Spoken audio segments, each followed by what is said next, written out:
নমস্কার বন্ধুরা, আজকে একটি গুরুত্বপূর্ণ ভিডিওতে আমরা জানাবো আয়ুষ্মান ভারত কার্ড কারা পাবেন, কারা এই সুবিধা পাবেন না, কি কি সুবিধা মিলবে, বেশি বয়স্কদের জন্য নতুন কি নিয়ম। ভিডিওটি শেষ পর্যন্ত দেখতে থাকুন, কারণ আজকে তো সম্প্রতি পশ্চিমবঙ্গে আয়ুষ্মান ভারত প্রকল্পের আওতায় নতুন করে আবেদন নেওয়া শুরু হয়েছে। বিশেষ করে 70 বছরের বয়সী নাগরিকদের জন্য বয় বন্দনা স্কিম চালু করা হয়েছে। আপনারা যে ফর্মটি দেখছেন সেখানে স্পষ্টভাবে উল্লেখ রয়েছে যে 70 বছরের বেশি উপভোক্তারা আবেদন করতে পারবেন। তার নিচে দেখবেন কোন কোন শ্রেণী এই প্রকল্পের জন্য সুবিধা পাবেন। এখানে দেখতে পাচ্ছেন এএওয়াই, এসপিএইচএইচ, পিএইচএইচ, আরএসকে1, আরএসকে2 এবং জেনারেল। এই শ্রেণীর যে 70 বছরের বয়স আছে তারা কিন্তু এখানে আবেদন করতে পারবে। আর এখানে যারা অর্থনৈতিকভাবে দুর্বল পরিবার তারা আবেদন করতে পারবে। এবার 70 বছরের বেশি বয়স হলে তারা কিন্তু এখানে আবেদন করতে পারবে। তাদের যে কোনো রেশন কার্ডের ক্যাটাগরি হোক সেই ক্যাটাগরি দিয়ে তারা আবেদন করতে পারবে। তো এই ফর্মটা আপনারা কিভাবে ফিল করবেন সেই নিয়ে আজকে বিস্তারিত জানাবো। তো ভিডিওটা শেষ পর্যন্ত দেখতে থাকো। তো এইখানে যে ফর্মটা আছে আয়ুষ্মান ভারত প্রধানমন্ত্রী জন আরোগ্য যোজনা,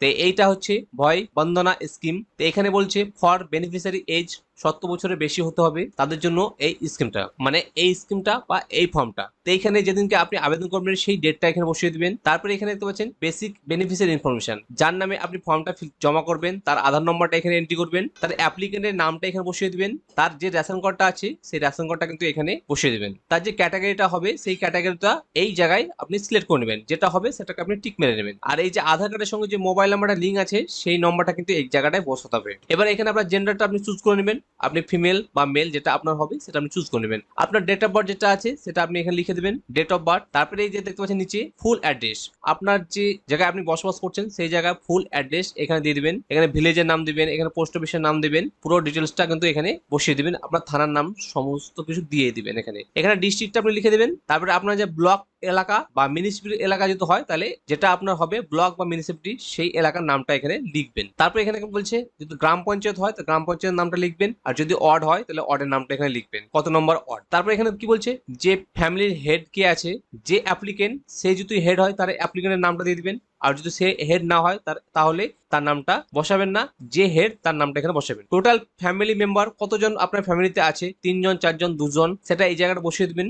আপনার যে ফ্যামিলি হেড আছে তার প্যান নাম্বারটা এখানে বসাতে হবে যদি থাকে তো, আর না থাকলে বসার প্রয়োজন নাই। এখানে কি বলছে আপনার যে ভোটার কার্ডের যে ডিটেলসটা আছে সেই ডিটেলসটা দিতে বলছে। এপিক নম্বর যেটা ভোটার কার্ড নম্বর সেই নম্বরটা বসিয়ে দিবেন। আপনার অ্যাসেম্বলি যেটা আছে সেই নাম্বারটা এখানে বসিয়ে দিবেন। আপনার যে পার্ট নাম্বার মানে অংশের যে নাম্বারটা আছে সেই নাম্বারটা বসিয়ে দিবেন। আপনার যে এখানে সিরিয়াল নাম্বার মানে আপনার যে ভোটার কার্ডে যে একটা সিরিয়াল নাম্বার হয় সেই সিরিয়াল নাম্বারটা আপনি এখানে বসিয়ে দিবেন। তারপর এখানে কি বলছে স্বাস্থ্যসাথী ডিটেলস, যদি স্বাস্থ্যসাথী কার্ড থাকে তাহলে এখানে স্বাস্থ্যসাথী কার্ডের যে 17 ডিজিট নম্বর আছে সেই নম্বরটা এখানে বসিয়ে দিবেন, আর যদি না থাকে তো দেওয়ার প্রয়োজন নাই। এখানে দেখতে পাচ্ছেন এই যে কাঁচি ঘরটা আছে এই কাঁচি ঘর থেকে এই অবধি আপনাকে কিন্তু ওনারা দিয়ে দিবে। আপনার আধার কার্ড নম্বর এখানে লিখে দিবে, অ্যাপ্লিকেন্টের নাম লিখে দিবে, রেশন কার্ড নম্বর দিয়ে দিবে, এখানে জেন্ডারটা যেটা সেটা দিয়ে দিবে। তারপর এখানে যে জনকল্যাণ শিবিরে যারা আছে তারা কিন্তু এখানে সিগনেচার করবে। আর যদি জনকল্যাণ শিবিরে যদি না জমা করেন তাহলে আপনারা ব্লক অফিসে জমা করতে পারেন, মিউনিসিপ্যালিটি অফিসে জমা করতে পারেন, সেখানকার সিগনেচার মানে যে জমা নিচ্ছে তার সিগনেচারটা এখানে দিয়ে দেবে। তারপরে এখানে দেখবেন এখানে কি কি ক্রাইটেরিয়া আছে, এখানে যে ফাউন্ড ইন এএসএসডি লিস্টে যদি নাম থাকে, এসআইআর বিএলএ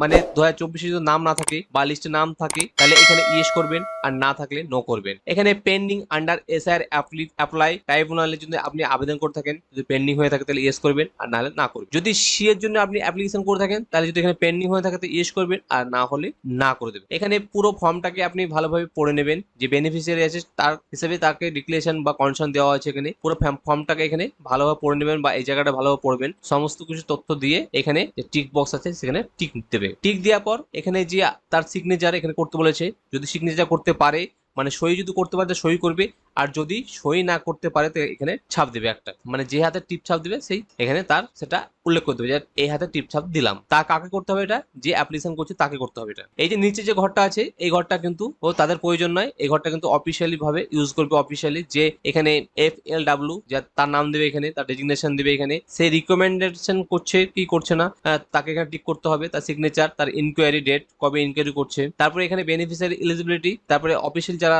আছে অফিসিয়াল ইউজ করবে এটা, মানে ফর ভেরিফাই অফিসার, এখানে বেনিফিশিয়ারি এলিজিবিলিটি, নন এলিজিবিলিটি সমস্ত কিছু কিন্তু এখানে তাকে রিমার্ককে দিতে হবে।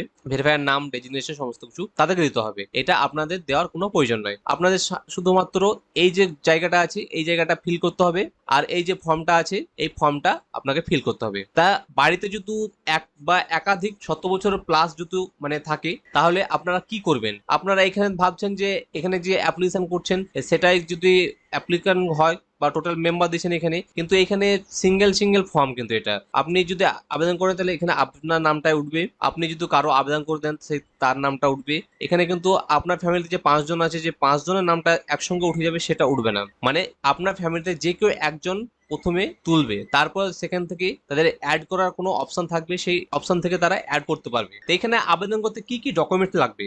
আধার কার্ড, রেশন কার্ড, আধার কার্ডের সাথে লিঙ্ক মোবাইল নাম্বার এবং ভোটার কার্ড ও স্বাস্থ্যসাথী ইউআরএন নম্বর যদি থাকে তবেই কিন্তু এই ডকুমেন্ট গুলো লাগবে। আর না থাকলে কোনো কিন্তু দেওয়ার প্রয়োজন নয়। যেগুলো স্বাস্থ্যসাথী কার্ড থাকলে দেবে, না থাকলে দেওয়ার প্রয়োজন নেই। বাকি আধার কার্ড, রেশন কার্ড, আধার কার্ডের সাথে mobile number link, voter card, এই ডকুমেন্টগুলো কিন্তু আপনাকে দিতে হবে। তাহলে বন্ধুরা আয়ুষ্মান কার্ডে এর মাধ্যমে বছরে 5 লক্ষ টাকা পর্যন্ত ফ্রি চিকিৎসা সুবিধা পাবেন। আপনি যোগ্য কিনা তা অবশ্যই যাচাই করে নিন। ভিডিওটা ভালো লাগলে লাইক করুন, শেয়ার করুন এবং আমাদের বাংলা অনলাইন টিপস চ্যানেলটিকে সাবস্ক্রাইব করতে ভুলবে না। তো দেখা হচ্ছে পরবর্তী নতুন একটা আপডেট নিয়ে। Thank you for watching.